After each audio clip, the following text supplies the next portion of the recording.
Hey everyone, welcome back to FPL Fran. Today's video is going to be a video on my top tips in FPL. Given that we're so close to a new season and I'm sure a lot of new players are coming back refreshed, maybe also want to change their approach. And I just thought, why not maybe incorporate a little bit of my approach into a video just discussing tips that I have for fantasy and things that I've actually personally learned over the last few years after adopting my approach as well. As you guys know, started very much as just purely an eye test sort of tactical manager and have moved a lot into integrating data into my approach, even at times, points projections, models, this sort of thing. And I think it's also worth sort of explaining or re-explaining the learnings through tips. Before we get deep into the video and all my tips, I'd like to say that this video and in general my FPL content this season has been very much supported by Fantasy Football Hub. You can have a look at the Fantasy Football Hub client this season. It has a lot of useful tools. I use OptaStats for a lot of my sort of assessment of data and interpretation of analytics. I also tend to use and look at the points projections, things like that as a reference, even expected clean sheets, for example, when evaluating your defense. You can also restrict the data to, projections for maybe a certain game week, a certain run. I talk about wildcard strategy later in the video. Have a look at that. Link is in the bio. They have some great offers such as win your mini league or get your money back. And I believe there's also a 50% discount right now. So have a look. So the first tip is going to be practicing patience, but actually specifically following through on your logic. So what's a good example of that? In my opinion, following through on your logic means that you shouldn't necessarily sell a player because they're not returning the goods, but you should sell a player only when the sort of reason for why you've invested into that player, or let's say, bought into that player, has gone away. So let's give an example last season. Last season, 23-24, what did we see in the Community Shield? Arsenal played with Havertz up top versus Man City. At the time, it seemed like a bit of a tactical tweak just to have Havertz there, a little bit more solidity whilst Jesus was out, and then Kedia wasn't still, a big name yet within the Arsenal team sheet. At that moment in time, I thought it would be plausible that Arsenal could start the season with Havertz as a center forward, and I really liked that, right? Given that he was priced as a midfielder, someone who would be the center forward of Arsenal was undoubtedly going to do well, in my opinion, and he was playing out of position. However, he didn't play out of position, and he played the first two matches as basically a left 8. We saw that experiment for the first half of the season with Havertz, and I decided to sell him on game week 3 for Sterling. But if he continued to play, let's say, the first 2 games as a center forward and he didn't return, I would have 100% kept Havertz within my team no matter what. The only reason why I moved away from Havertz to Sterling is not because I knew that there was some sort of magical Sterling haul coming versus Luton, but simply because the logic fell away. So Havertz was not playing as a center forward. I therefore chose to sell him. It wasn't the case that he wasn't returning goals and assists in the first 2 games that I got really upset with the Havertz pick. It was simply because the logic was no longer there. So what I would say is follow through on your logic. Sometimes if you have a player who's not returning, but let's say the underlying stats is still good, he's still getting into good positions, unless something has radically changed in terms of 1, his minutes, or 2, the tactical sort of formation of the team and his importance to how that translates to FPL changes, then you should probably follow through on your logic. And that's a good point of advice for this season, especially if you see anything in the preseason and you like that, for example, you're jumping onto ideas, follow through on your logic as opposed to just chasing, who scored goals last week or who got assists last week, because that will be a very early sort of temptation for FPL managers. The second point of logic is going to be don't be scared to revisit your logic. So this means that if a player has failed you before in FPL, don't get worried about that player failing you again. The reality is you probably are investing into good players. These good players will have swings in terms of their performances and their output. When someone has underlying stats, we're not saying that he's going to get 0.7 goals per game. We're saying that he's got 0.7 XG per 90, for example, and he's got a really good chance of scoring goals because he's consistently getting into good positions. So if a player has, for example, gone through a run of games, not done very well for you in the past, if maybe let's say 10, 15 game weeks later into the season, that same player has a good run of games, don't be scared to revisit your logic, because the reality is no one's playing for you. You're not very important as an FPL manager in terms of a player's performance.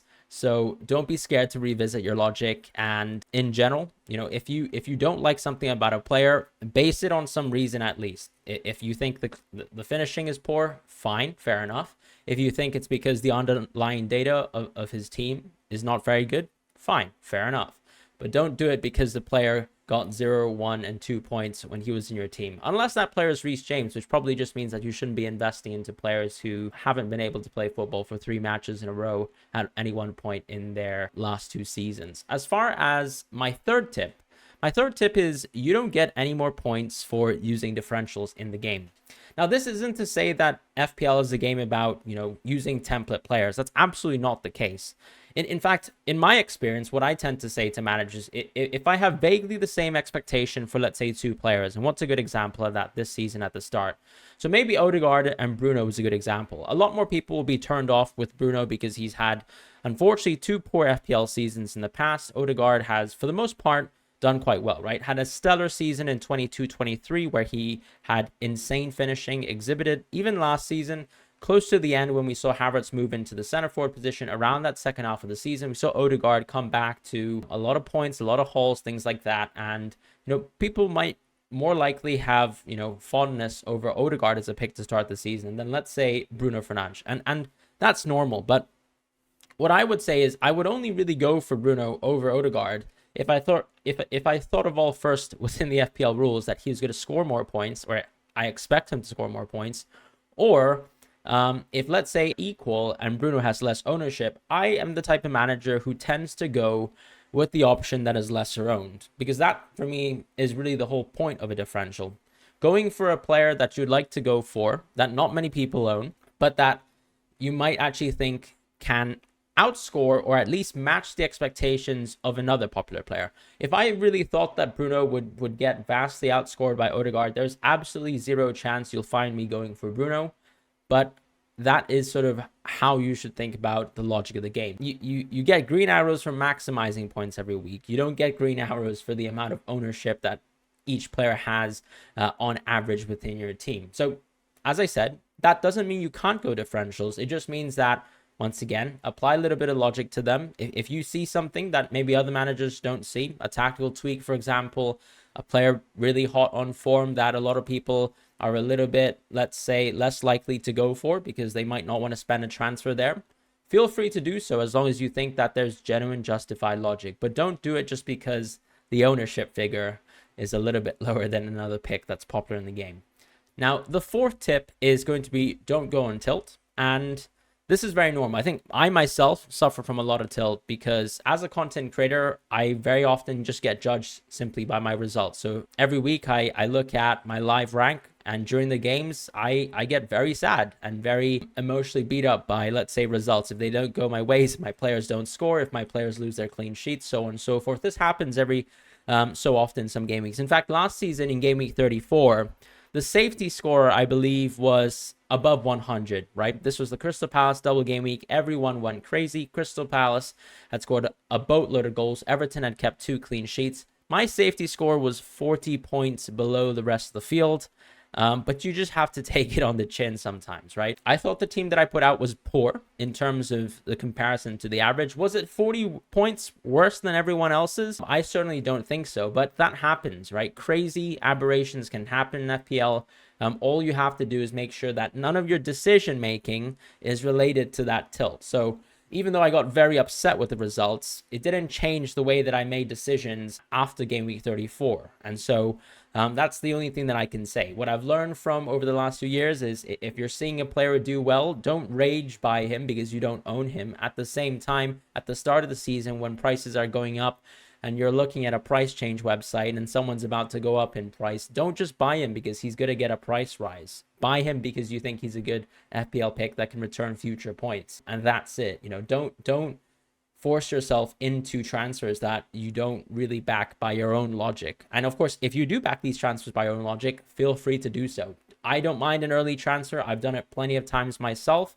That's not the point of the argument here. It's just don't let tilt direct your transfers. The fifth tip is going to be don't get too crazy with FOMO. With the price changes this season, what I've noticed is a lot of people have different drafts, and that's beautiful. That's the whole point of price changes. Some people have Haaland only drafts, some people have Salah only drafts, some people have no Miem drafts, some people have Salah and Haaland drafts. Don't get the fear of missing out, because with the way that premiums work in the game, unfortunately, for players like Haaland and Salah, they are so vastly overpriced compared to what you'd usually expect for a player. because of the sole purpose of captaincy. The same logic applies to players like Saka, Son, Palmer, and Foden. All these players are strong enough, in my opinion, now, in terms of their importance to their teams, the fact that they take penalties, the fact that they take set pieces, and have really good open play underlying stats, that they're all now very, very firm captaincy options, particularly if, let's say, Haaland has a bad week. All of the players that I've mentioned, including Salah, will be good captaincy options on most weeks in general. That is why FPL have given them price rises, so don't feel like you need to get all of these players into a draft. You just can't simply afford them. You need to have a well-rounded draft because you're just not going to spread the captaincies. Like, if you own Salah, Palmer, and Haaland in a team, yes, it looks nice in terms of how many world-class players you have within your starting 11, but the reality is it probably means you're going to lose out in a certain position. You're going to have a weaker draft all round compared to the rest, and you're probably not going to maximize the captaincies. Even within a Haaland and Salah draft, I would say you've already got your captaincies covered. Stretching a Haaland Salah draft, including Saka, Foden, or Palmer, or even Son, those three players in combination, in my opinion, is way too much. So starting the season with triple premium doesn't make any sense to me. And I can probably actually make a video on this if you guys want me to do so. But the simple logic is, if you look at something as simple as points per million per price, you will never find a player like Haaland anywhere close to, let's say, a premium defender, maybe a budget midfielder, maybe a budget forward. The value to these players is always tied to the fact that they're captaincy options. The one exception I could maybe give you for this season could be both Palmer and Foden, because they just had such stellar seasons, but Palmer would need so many more penalties to sort of replicate such a great season. And Foden, to be honest, I think he could do it again. But you also can see something like Odegaard, where he vastly overperformed his underlying stats in 22 and 23. And sometimes you're just going to have a natural low. Foden had an exceptional goal-scoring season, scoring almost every shot really outside the box in a great run. But is that always replicable? Not necessarily. So what I've done is done a very, very informal PPM metric per price. So this is the points per match based on the previous season, 23 and 24, divided by the price for this season. And I've also applied a little bit of the bonus adjustment. So credit goes to FPL.team. He's actually recalculated all the bonus impacts from last season for all players in all positions. So defenders, midfielders, and attackers. And what you can see once you look at this graphic is that for defenders, most of the sort of PPM, even after the negative bonus points that they've received because of the change in bonus metrics, is still around 0.6 to 0.7 and above, 0.79 even with Mikolenko's, showing you how outrageously priced he is. But even Ben White, someone who was amazing last season, or even Guardiola, is at 0.73, 0.74. For the midfielders, you're looking at, unfortunately, players like Palmer, Salah, Foden, Saka, between 0.54, which is Salah, up until 0.7, which is Palmer. So that's almost the upper bound for the premium midfielders. As far as the attackers, when you're looking at Haaland, he's at 0.47. Only really players like Watkins and Isak are interesting. And then actually, ironically, below Isak and Watkins, you can see a lot of the PPM for players below them is, or per price, is much, much lower until you reach some of the budget options, which once again tells us that ultimately budget midfielders, budget forwards, are actually very, very good in terms of value, generally speaking. But when we go back to the defenders, it's actually very good value across the board. In fact, a lot of the premium defenders have better price per million per price, points per million per price, than, let's say, some of the cheaper defenders within the game, like Munoz or Mikolenko, for example. So it already shows you how insanely valuable the premium defense still is in this current landscape of the game. Now, as I said, points per million is not something that is really illustrative. I think it's just a little bit of an illustration of the value in the game and how we can sort of describe the efficiency of a certain player. I am very confident still in being able to go for some premium defenders at the start of the game, and that's just my proposition. And that's pretty much it. You don't have to chase a bit of FOMO within the game. Now, the sixth tip is going to be to plan a loose chip strategy. The reason why is, generally speaking, this season, I feel like chip strategy is a little bit more flexible. You don't need to have a set path, but it still helps in the early part of the season to try and go for maybe a chip strategy that you want to follow through. Because whenever you have a chip strategy in place, it probably means that you can target a certain set of fixtures, target a certain set of fixture runs, and that might actually get you a little bit more value than someone who's just generally looking at, let's say, the price value of a player, right? The efficiency of a player. What I tend to do with my cheat sheets is I always look at the fixtures first, then I look at the underlying stats of a player, then I also look at things like team models, betting markets, that sort of thing, to sort of get an understanding of whether all of these things are aligned and how I should generally rate a player for a certain position for a certain price. And in my opinion, this relates very much to FPL. I just showed you a sort of points per match per price metric. That doesn't necessarily mean that you should be just going for players who are really high on this metric, because a lot of one-offs last season happened, right? Palmer had 9 penalties. That doesn't often always happen for one player. Watkins overscored his assist by a lot in fantasy. Now, fantasy assists are definitely different to real-life assists, and I think Watkins just had a brilliant season. That's nothing to disrespect in terms of the overall performance that he put out, but it's just generally saying that we would still say that he overperformed in that season. What else is interesting? In terms of, let's say, someone like Haaland, for example, you can argue that his season last year, per match was much worse than the previous season, but it still means that his baselines, his floor is still really high. So take what you can from these numbers, but know that it's a lot of the times affected by sample size. And really good results, right? As I said, Odegaard 2 years ago would have been featured much, much more highly on a points per match metric. But this year, coming into 24-25, he's had a pretty cold year in terms of 23 and 24 in comparison to 22 and 23. So you just want to be fair to players. Same with Trent as well, who had an extremely low points per match metric last season. Unfortunately, he had a very stop-start season. A lot of the matches were just sort of him playing for 60 minutes at a time, which is much less than the 90 you'd usually expect from someone who's young, who's fit, who doesn't have a crazy serious injury history. And at the same time, there were games where he'd come on, get injured, come off at 20-30 minutes. That's going to unfortunately impact your points per match metric. So as I said, don't take too much into these numbers. We try to predict the future, not just look at the points in the past. Because points in the past really don't tell us much about the future, in my opinion. And going back to the point in terms of chip strategy, though, I still think that you're going to benefit more from an approach where you're targeting sets of fixtures for players and you're targeting good runs of games for certain teams as well, particularly from the defensive point of view for clean sheets. That's just my general logic. Yes, of course, sometimes when you see teams, let's say, rotating keepers for easier fixtures, it doesn't always pan out greatly.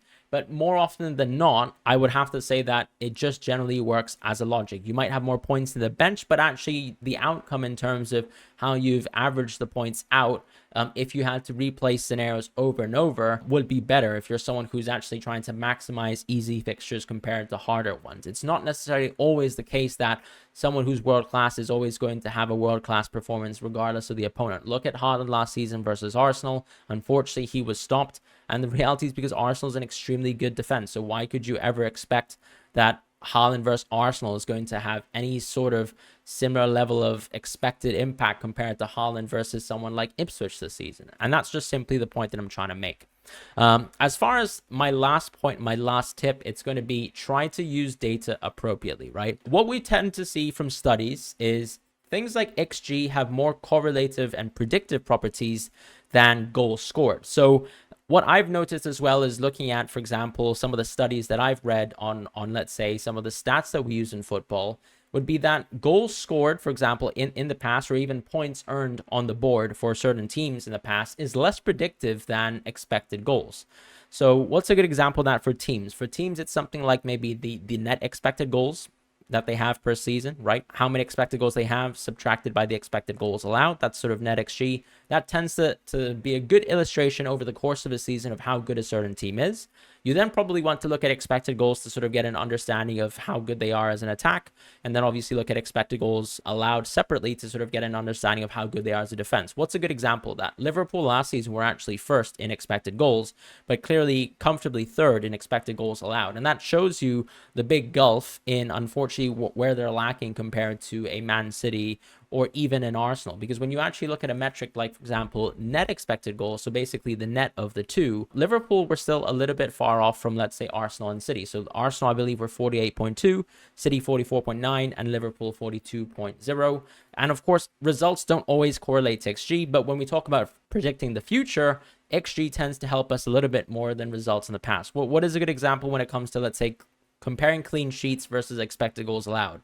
So in the 22 and 23 season, so a season even before the last, what we actually saw was that Man United actually led the league in terms of clean sheets, and Arsenal were a little bit behind, but I think we're close anyways. And so when we actually look at the expected goals allowed from that season, Arsenal were at 42.0, Man United were at 50.4. 50.4 would actually put them close to, let's say, I would say the middle of the table, whereas with Arsenal, they were actually comfortably third on the table. So moving on to the season when we started in 23 and 24, I think we had a lot more comfort that a team like Arsenal were going to be a better defense than Man United, even though Man United kept the most amount of clean sheets. And that's a good example of how we can be predictive at times with certain stats like XG. When it comes to players, I think it also follows through quite a lot in terms of sample size. So don't use sample size of a player for someone who's played maybe 5 games of football. So maybe I would start to be a lot more comfortable over a player if I've seen them play at least a full Premier League season.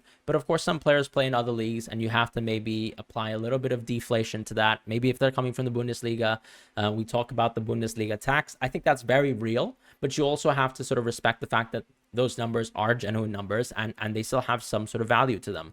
But of course, if a player plays in the Premier League for multiple seasons, we can start to say things and be comfortable about their underlying stats and maybe how they're either able to sort of translate that. So players like Jesus and Dominic Calvert-Lewin, unfortunately are poor finishers, right? When you look at their entire career, compare their XG to their G, unfortunately, there's a big fat minus and double digits right next to those two numbers, because Jesus and Calvert-Lewin are, generally speaking, poorer finishers. But for players who are like Darwin or Havertz, who still haven't played that many seasons, I wouldn't be that comfortable making that judgment yet, because you can have up and down seasons. Havertz has had poor seasons in the past in the Premier League, but he's had hot seasons in the past in the Bundesliga. And just last season, in the 23-24 season, he was actually just about a positive finisher. So it kind of shows you that finishing goes up and down, and you don't want to be making wide sweeping statements of a player. Another point to make too is, even if you're a really poor finisher, as long as your underlying stats are still amazing, it's still worth getting a player who has really, really good underlying stats but might be a poor finisher, compared to a player who has really poor underlying stats and is an average finisher. Sometimes that's a good argument for maybe going for a player like Darwin. And for me, I would always tend to go for Darwin as long as I think his minutes are good. This is the season at the start where, unfortunately, I'm not sure if the minutes will be perfect to start off with, so I'm not that comfortable going with Darwin at the start. And minutes are a huge impact of that as well, and how we read data. We tend to look at a lot of metrics like per 90 or per match, but per 90 really suggests the value of a player if they play the full 90 minutes. A lot of players in this league do not play 90 minutes. What is a good example of that? Anthony Gordon, I would say, is someone who, as a midfielder, plays close to 90 minutes per game. Andreas Pereira, on the other hand, is someone who plays closer to 70 minutes per game. And I don't expect that to change, because I think that's more of a fitness thing. It's more of a sort of tactical thing that you can see with Marco Silva. As soon as he sees that Andreas is no longer really able to affect the game physically, he takes Andreas off at usually around the 70 to 75th minute. Sometimes you'll see Andreas play the full 90, but when the fixtures get congested, you see a bit more rotation. You tend to see that with some other managers as well. Some players are impervious to rotation. Watkins is a good example of that. Solanke is a good example of that. So you can get the full value of the sort of XG per 90, the XA per 90 from those sorts of players, but not necessarily some of the others who will play less minutes compared to those. And Andreas, as I said, is a great example of that. As far as misuse of data that I also tend to commonly see, once again, it comes back to sample size. Let a player play at least maybe 1,000 minutes of football before you actually make a wide sweeping statement about how good their underlying stats are, because for all intents and purposes, it's not likely that someone is going to be the next Salah until we see multiple seasons of good performances. And that's it. That's really the video. That's my FPL tips. I do definitely have a little bit of a data-based approach, but I'm very comfortable in being able to see or spot situations where I think that I can maybe jump ahead of the data. And a good example of that last season might have been when Ait Nouri was deputizing for a lot of the injured players for Wolves. a lot of people maybe were not so interested in Ait Nouri. At the same time, I think he was very much promoted within my draft templates in wildcard 26, because we were seeing Ait Nouri was basically playing in the forward positions in the FA Cup, and we were also getting to see Ait Nouri just in general, even by comments from Gary O'Neill as a manager, talk about how he could be utilized in attacking positions. And so sometimes that's the value of being able to maybe anticipate a change. At the same time, I can give you guys an example of a mistake that I made myself. On wildcard 8 last season, I dropped Mbeumo from the wildcard because there were a couple of games in a row where he was sort of playing a right wing back position. And guess what happened? He was moved back into almost a forward-like position after wildcard 8 and game week 8. And because of my sort of preference to sometimes overread a tactical tweak, I had to suffer from multiple double-digit holes from Mbeumo. But that happens, and you take risks both ways, sometimes with data, sometimes with sort of tactical tweaks and understandings of things. And that's the name of the game for FPL. So thank you guys so much for watching. I hope you guys enjoy the video. See you guys soon, and goodbye.